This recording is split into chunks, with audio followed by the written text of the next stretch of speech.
I love metal music. I grew up being an emo kid, and I've always been in this state of angst, and I absolutely relish in it. I've always connected lyrically to the musicians and the bands, because just like any other genre, the lyrics are deep, but it's the instruments and the music involved.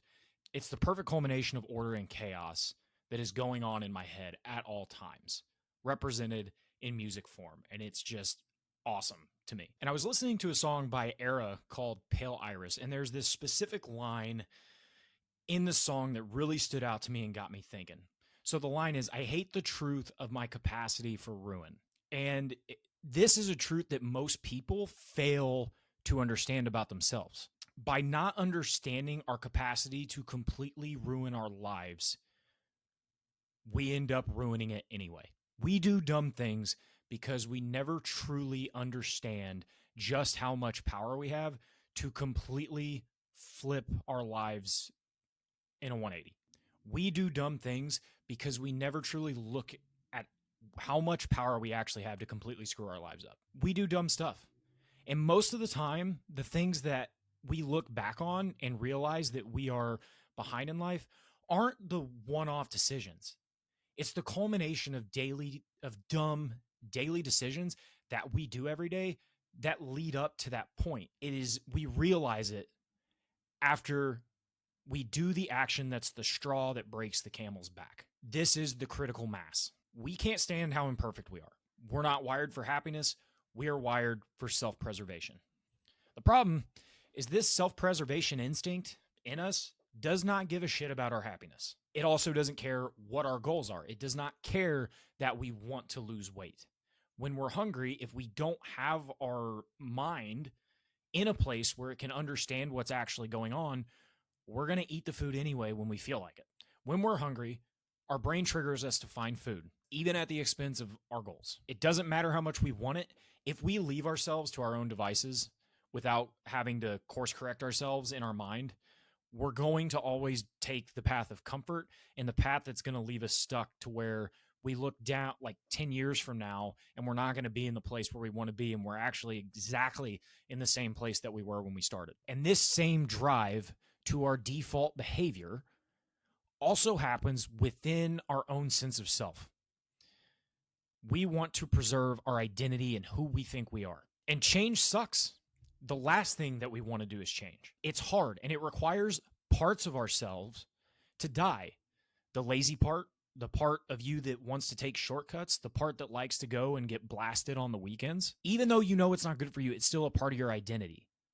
You're still identifying with that part of you, which means you're going to keep doing the actions until you decide that you don't want to be that version of you anymore. But your mind's going to go haywire at this point. When we threaten certain parts of ourselves that we may not even consciously know, but the other 95% of our mind 100% knows what's going on. And it does not want to change. And if most people can't change and are stuck doing the same things over and over and over, it's clear what we should do, right? The most common advice is to just do something else. But that's a really terrible place to start, because in order to do something else, it's not just one thing. You also have to stop doing the previous thing.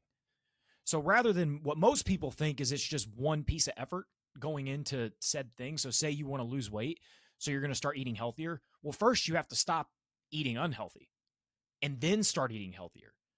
So you're trying to hit two birds with one stone here. But with that being said, from my own experience, I can't tell you how to live the life you want, live your dream life, because hell, I'm not even living it yet. But what I can tell you is how to not screw things up and how to stop from screwing up. For me, I came out of school with, $100 grand of student loan debt. And then within like 2 years after that, I ended up racking up almost another, 20 grand of credit card debt just because I was so financially irresponsible. But there came a point whenever I decided, you know what, I'm going to stop spending money I don't have and just stop spending on things I really don't need. Lo and behold, I'm out of credit card debt now. And it took a long time and it was very painful, but I was able to do it. And so the only reason that it happened was just because I stopped doing things. I didn't start another side hustle. I didn't, get a second job. All I did was stop spending and started putting it towards the debt. And lo and behold, my life's getting better. And so I would argue that most people really just need to stop doing certain things to actually get to where they want to go rather than start doing everything else. It's glorified in, the self-improvement space nowadays that, you have to do something all the time. Atomic Habits, it's a great book, but I think people get the wrong idea and they start adding in thing after thing after thing after thing and then want to know why they're not making progress. Well, one, your energy is split between so many different things out there. And two, you still haven't stopped doing the things that have actually caused you to be behind in the first place. And we can think about rewards all day, especially if your argument is, dude, I have tried stopping. And the problem then is you're probably looking too much into the rewards of things. But for some people, rewards don't work the same way as they do for others. There was if you just look it up on YouTube, I forgot his name, but he's talking about ADHD, right? I was diagnosed with ADHD at 27 years old. And what I started learning after looking into people that have ADHD, typically they respond better, not to rewards, but to actual consequence. And this is actually a perfect way that you can leverage your own psychology to work for you rather than against you. There's a concept known as loss aversion. We have a cognitive bias in our minds that is wired to, we would rather not lose something than gain something. And so when you start thinking about everything in this way, you can start to understand that there are consequences to actions. And if you really look at your own ability to completely ruin your life, if you really wanted to, you would start to see things differently. What things are you doing today that aren't pushing you forward? And then start to think and reflect on, oh my God, if I keep doing this thing, I'm not going to be where I want to be in 10 years if I don't stop today. Because if you keep doing it, you already know you're going to screw everything up. I mean, think about it. You could literally get up at any moment and just completely ruin your life in one swoop. Most people don't do that. Most people, it takes them 10 years to ruin their life. They just don't realize all the actions that they've done up to that point that have completely ruined their life. And all of a sudden, they have a midlife crisis because they haven't done any sort of work to actually try to be the person that they want to be. Instead, they're listening to society's programming, telling them all the things they should be rather than who they want to be or who they don't want to be. I would argue that most of the time you just need to stop trying to be somebody that you're not and just live. And I think this is what, when people talk about working with your shadow, I think this is the start.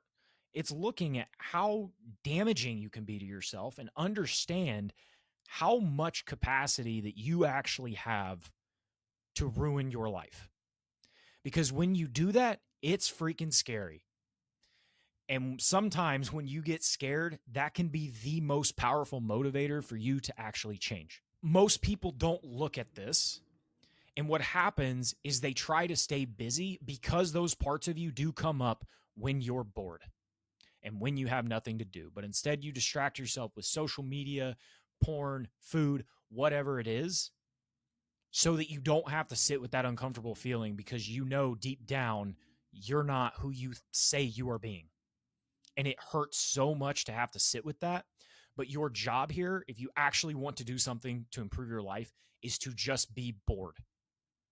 I promise you, it will at least change how you think about things. And it's going to start to provide more clarity on who you don't want to be and the consequences that happen when you consistently do the actions that you know are not going to push you forward to where you want to go. When you're bored, it's where you come to terms with yourself that you're not as great as you think you are. And that's not meant to be this like put down. It's meant to lift you up. Because you're not as great as you think you are, that means you've got a whole life of improvement and adventure and figuring out who you are ahead of you, which is way more exciting than just being handed this shit on a silver platter. How boring would it be if you just knew, just out the womb, what your passion was? There's no adventure in that. There's no, I know that I'm not where I want to be, and I've been struggling for the last freaking 4 or 5 years of my life. But looking back on it, some of those times I wouldn't trade for anything. I loved living in a house, with my 5 teammates from college. Granted, it sucked. I was broke, even I was like insanely broke, and I still wouldn't change it for anything because there's just something about that period of time of self-discovery that I don't think people really appreciate. These like feelings of, shame and guilt that we have whenever we know we're not living up to who we want to be, they're not meant to hold you back.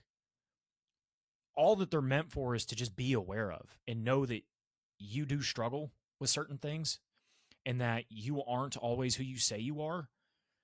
But as long as you acknowledge it, then that's going to tell you everything you need to know. That's going to tell you exactly what you need to do. Odds are you know what you need to do. You know, if you were to be your own coach, what would you tell yourself? And this is why you have to have the understanding of just how much you can actually screw everything up for yourself. Because when you understand that, you then start to understand that everything in life is about polarity. There is no good or bad. There's only degrees of things.